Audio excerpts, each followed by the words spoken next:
Well, I had my day all set. I was about to do some T-Mom recording, the review of my book thing that I'm doing, but I've been sidetracked by the events of the day. Firstly, I got up with a mind to doing chores and a walk, because despite it being icy, it's obviously a sunny day out there today, very dry, so nice walking conditions. Before I left the house for my walk, I'd gone down and Dad had already shut the window closed so that he could do laps walking around the living room. The window downstairs I'm talking about is Alfie's only entrance and exit into the house, because we don't have a cat flap, because Mum wouldn't get one installed in the door despite replacing the door. So Alfie's only entrance into this house, in and out, is one window, and Dad removes the freedom of choice and freedom of movement of Alfie to get in and out of the house when he closes that window. Not to mention Sam goes apeshit because he wants the window open because of Dad's smoke. Not that I care about that.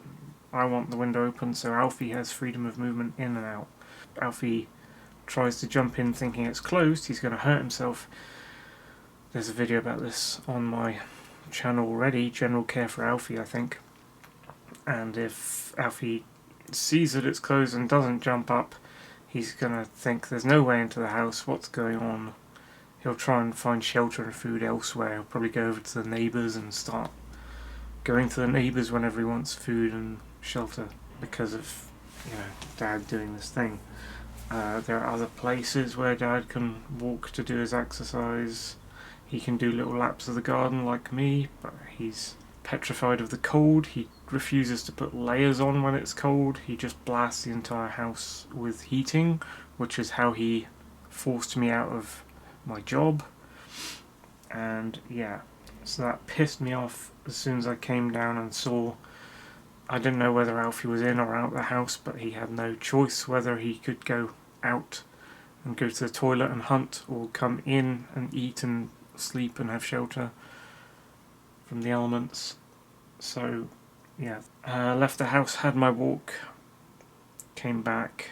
Mum's cutting up loads of pine trees or some shit and putting them in the car, so the gate's wide open and Alfie's outside the gate near the main road. Fuck's sake. She didn't close the gate. She has no idea about how to keep the cat, how to look after the cat, how to have a mind on her head for looking after the cat, especially as we had one killed last year by that same road, and she's just letting Alfie walk out towards the road with no mind for it at all. So she's loading up this car full of crap. She's also got a chainsaw thing in the garden, like a half chainsaw that she uses to cut the plants and stuff. And whenever she does that, she doesn't pay attention to where the cat is, and the cat jumps through bushes and pokes his head through bushes. She's just she's wiggling the chainsaw around, not caring where it goes as long as it cuts the plant she wants. And she's not paying attention to where Alfie is. And she's not putting Alfie in places where he won't get hurt by this chainsaw thing. So that's another thing I was worried about, as well as Alfie's freedom of movement.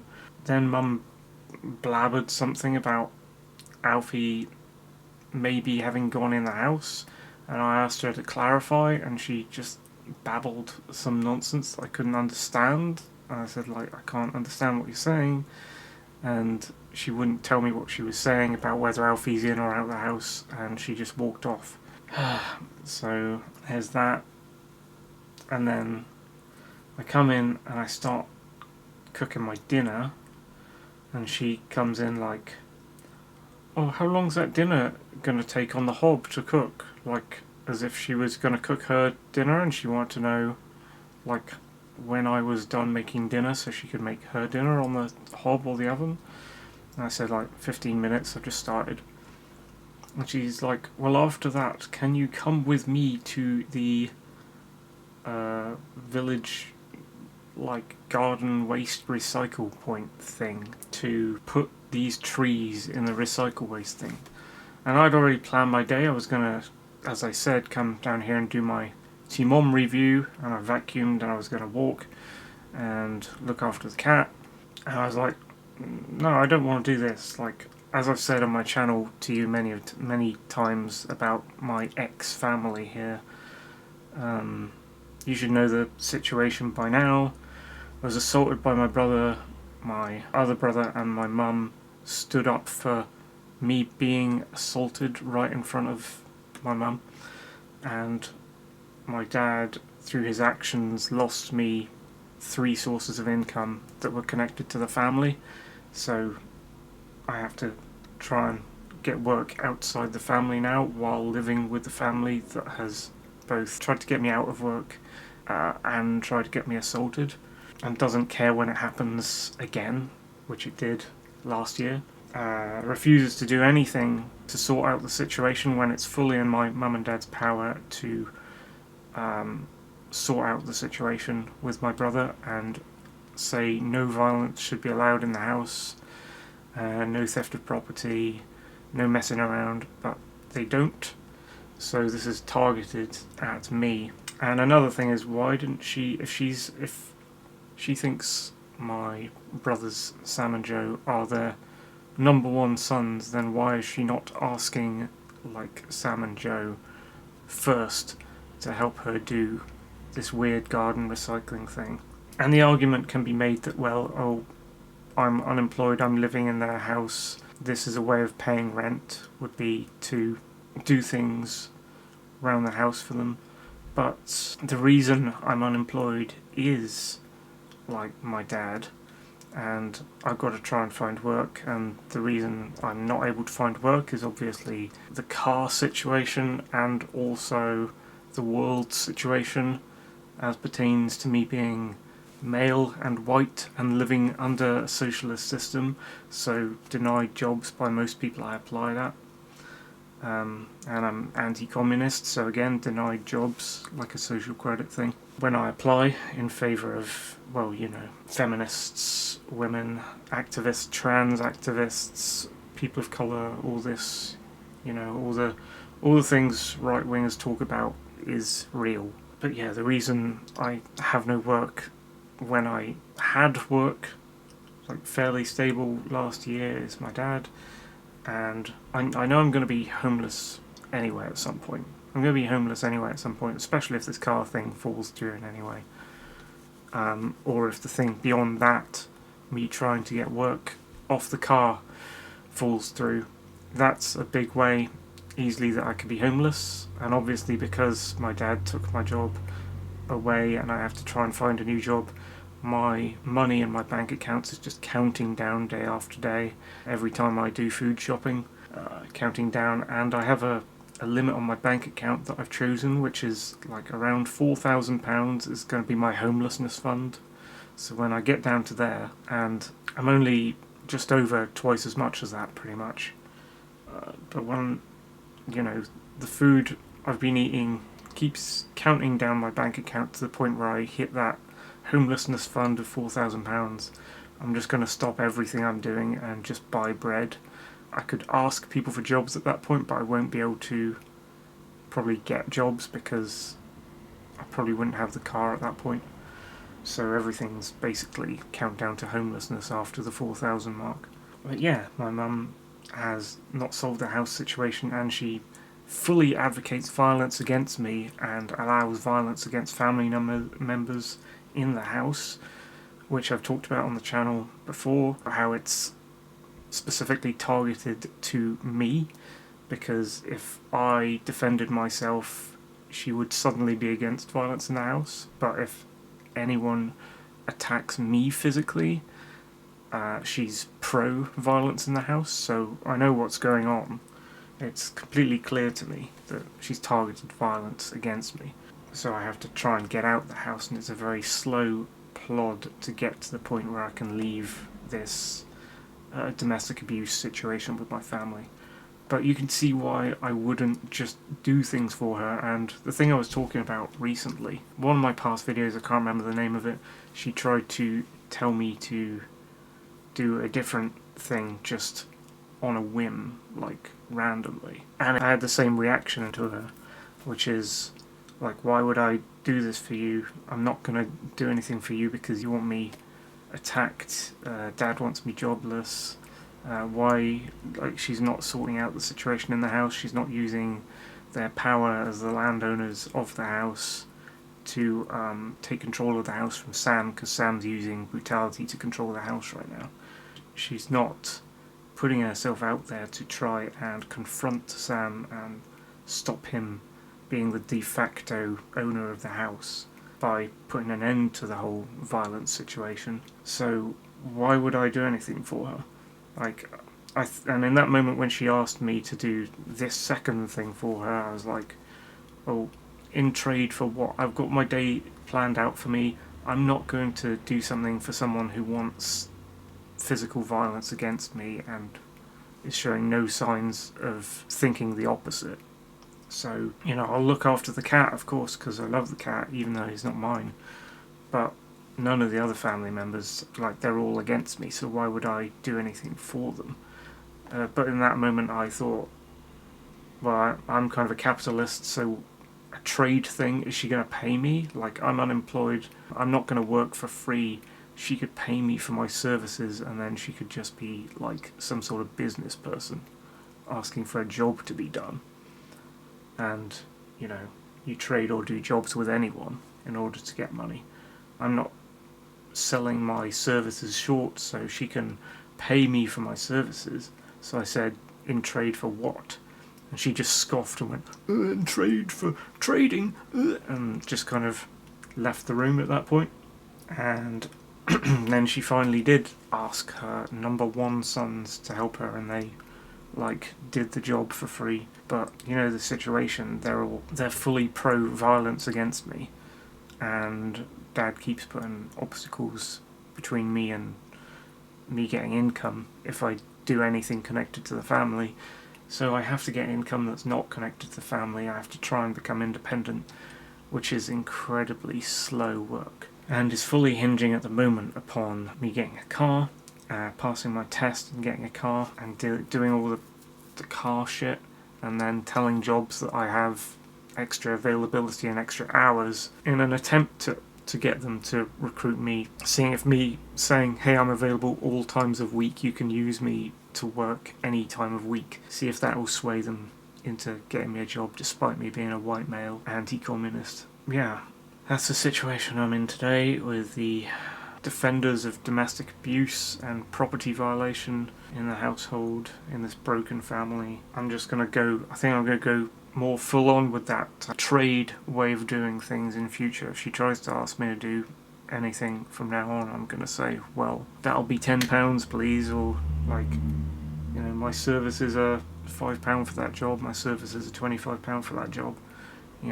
Actually treat it as if, if she wants me to do anything, I'm just doing it for money, I'm not doing it for anything else, because these people don't want me to survive, these people don't want me to do well, these people don't want me to leave this house, especially Dad. He keeps putting obstacles in front of me whenever I try to move out of this house, and he hated it when I did move out briefly of the house in 2014 to Bath, and it seems from Mum's words to me that she hated it when I moved out of the house to university, based on what she said last year. So they're trying to get me to stay as well as just trying to get me attacked, and I can't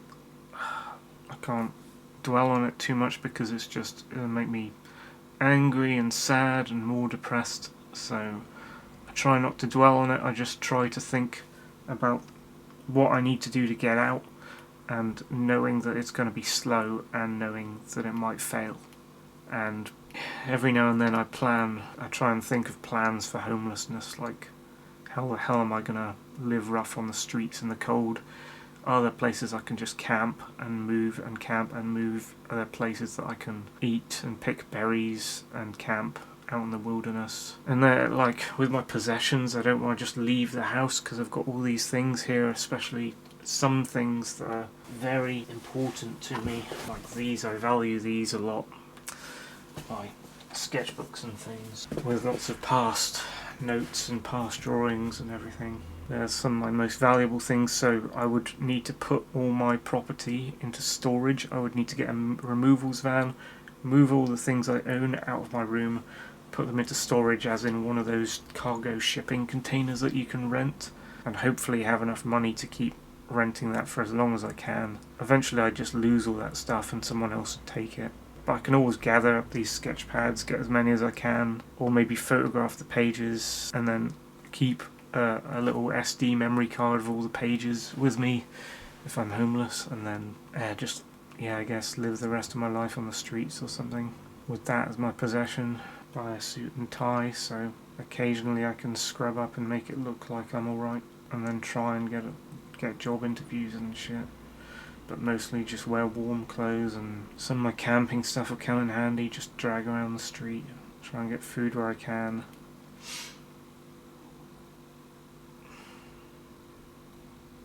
Again, I'm crying in a minute.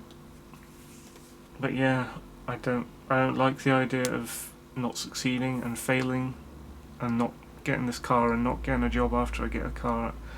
But like, this is my family's fault here. It's not my fault that one of them assaulted me and none of the others thought this was bad. It's not my fault that those brothers were stealing my stuff and no one thought it was bad and stopped them.